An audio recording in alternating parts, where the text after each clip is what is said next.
Mbalamusizaako nnyo bassebo ne bannyabo mu linnya lya Yesu Kristo erisinga amannya gonna.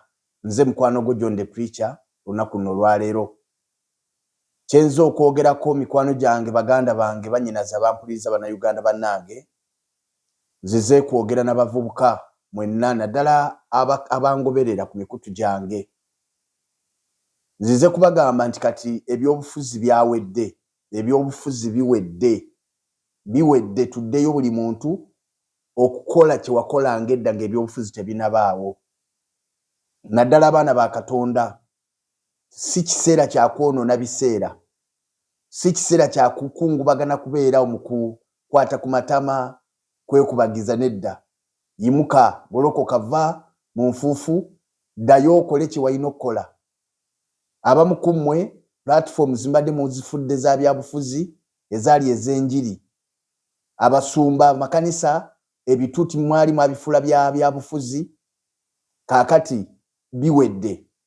President Museveni yalayira n'alonda olukiiko lwagenda okukola nabo nalwo olw'abaminisita, cabinet, n'abalonda baminisita bagenda okukola nabo. Shadow cabinet naye erondeddwa ng'ekulembeddwamu omukulu Yoweri Ssennyonyi oba Joel Ssennyonyi. Kitegeeza nti kiwedde. Kati mwenna ababadde bakyalina essuubi wano na wali, kiwedde. N'olwekyo tuddeyo tukole emirimu. Bannayuganda ebbanga ddene tulimalako mu kwegumya mu bisuubizo eby'empewo, mu kutusuubiza ebitagenda kutugasa, enkya tumuggyako luli tumuggyako, n'omala ebiseera bingi awo ng'olina essuubi nti gavumenti bw'eneekyuka onootereera, onoofuna ennyumba, onoozimba, onookola ki nga gavumenti ekyuse. Njagala kutegeeza wezzeemu amaanyi. Amayumba g'olaba ago agazimbiddwa, abantu abagazimbye bantu nga ggwe. Wezzeemu amaanyi ogambe nti oba gavumenti ekyuse oba tekyuse, ŋŋenda kukola mbeeko kye nfuuka. Kye kiseera. Addamu okuleetera ebyobufuzi, toddamu kumuwuliriza. Kati ekiddako kyonna okuva leero bakiyita kiguumaaza ng'ente eyeebase ku kyoto. Bw'owulira efuuwa omukolooza eri mu kukuma muliro. Tuddeyo ku mirimu. Abamu ku mmwe mwava ku mirimu kubanga abaali be mwali mukola nabo oba ababakozesa mwali temukkiriziganya mu byabufuzi. Ddayo weenenye weetonde. Kye kiseera bassebo ne bannyabo okuddayo ku mirimu kati. Ebitundu bingi ebyobufuzi bino bwe biggwa, okulonda ne kuggwa, abalayira ne bamala okulayira, puroguramu endala zitandika. Batandika okukola puroguramu ng'ebitalamo. Waliwo puroguramu gye mbadde ngoberera mu kisanja ekyo ekiwedde nga bayigiriza abantu emirimu. Musobola mutya okukola? Naye ffe wano ogenda kulaba abakazi n'abasajja bennyini abaalayidde ne bakola n'ezipate ng'ate be bazze ku TV nga bagumbaaza abavubuka, omusajja tumutwala.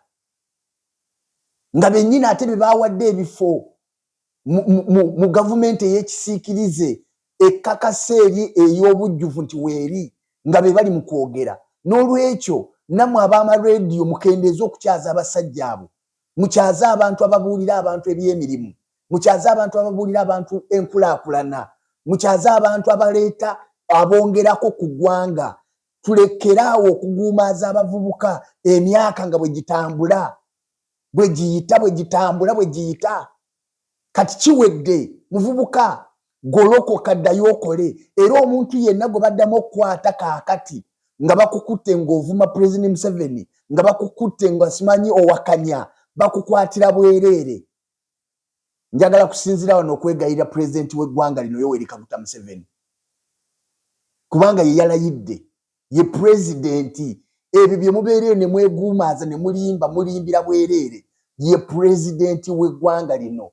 Kati njagala kusaba ssebo ow'ekitiibwa pulezidenti w'eggwanga lino Yoweri Kaguta Museveni. Abavubuka abali makomera manyi nti baboneredde. Bayize, bategedde. Basonywe baalowooza nti ekintu kye balimu kiri siriyasi. tebategeera nti abasinga abali babakozesa bali babanoonya babafuula maddala kufunirako bifo na bitiibwa na motoka na bugombe n'abasirikale. Tebakimanye ekyo, tebakirowooza. Abantu abo balina bamaama baabwe be balabirira, balina bakitaabwe be balabirira, balina abaana, balina abakazi. Nkwegayiridde mu linnya lya Mukama waffe Yesu, nga bwe wasonyiwa Lwakasiisi, nga bwe wasonyiwa Bannasuulu, nga bwe wasonyiwa abantu bangi, abavubuka abo nabo bakwatirwa ekiso basonyiwe. Manyi nti baboneredde, manyi nti bategedde, manyi nti ne gye bali kaakati bejjusa olunaku lwe bayingira mu bintu ebyo nga balowooza nti kibiri siriyasi. Osobola okubata ne bakomawo ne balabirira abantu baabwe, ne baddamu ne batandikira awo ensobi zaabwe kyemanyi bazitegedde. Abo be munaasunsulamu nga bategedde bateebwe, badde mbakola emirimu gyabwe. Tebategeera, tebamanya nti abakulu abamu baali banoonya nabo kulabibwa na kufuna ku mugaati gwa ggwanga, naye osobola okubasonyiwa. Kisoboka. Ekyo nkisabye nga nze basonyiwe. Abo abategedde manyi nti olina obusobozi okuzuula ayizze n'aboneredde bateebwe, bakomewo bakole emirimu gyabwe. Naddala abo abakwatibwa ku nsonga z'ebyobufuzi. Ekyo nkisabye busabi, era bwe kinaaba kikoleddwa nja kubeera omu ku abo abasanyufu mu linnya lya Mukama waffe Yesu. Emirembe gya Katonda gibeere nammwe. Bannayuganda, tukole. Nze ekimu ku binnuma kwe kuba nti bazadde baffe baayonoona obudde bungi, ate naffe tudde mu kwonoona obudde. Abamu bazadde baffe baayonoona obudde ne bayingira mu bintu, kati ng'owange ne balwana n'amaliriza adduse, tafunye wadde kabulangiti k'amagye, tafunye wadde akabaati k'amagye, tafunye wadde kantu konna kubanga yagizaatinga. Obudde yayonoona bungi. Kati sobola kuddira ate budde nange mbwonoone abaana bange nabo batuuke wali nga batandikira ku zero.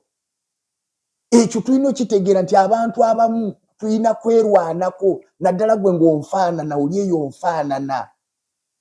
eyo nfaanana, tolina kye wasanga, toyonoona biseera, toyonoona budde.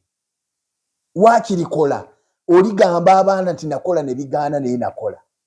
Okusinga okubeerawo n'olowooza byakuteebereza buteebereza. Gavumenti bw'erikyuka nga tufuna ezo ennyumba, gavumenti bw'erikyuka nga tutwala ezo emmotoka, gavumenti bw'erikyuka togenda kubitwala. Olimba tojja kubitwala. Teba wali agenda kubikuwa. Tebisobola kufuuka bibyo. Golokoka okole ku lw'abaana. Teekateeka abaana kale, gwe baba tebaakuteekateeka. Bateeketeeke, basomese, batwale ku ssomero ly'osobola okusasula ssente.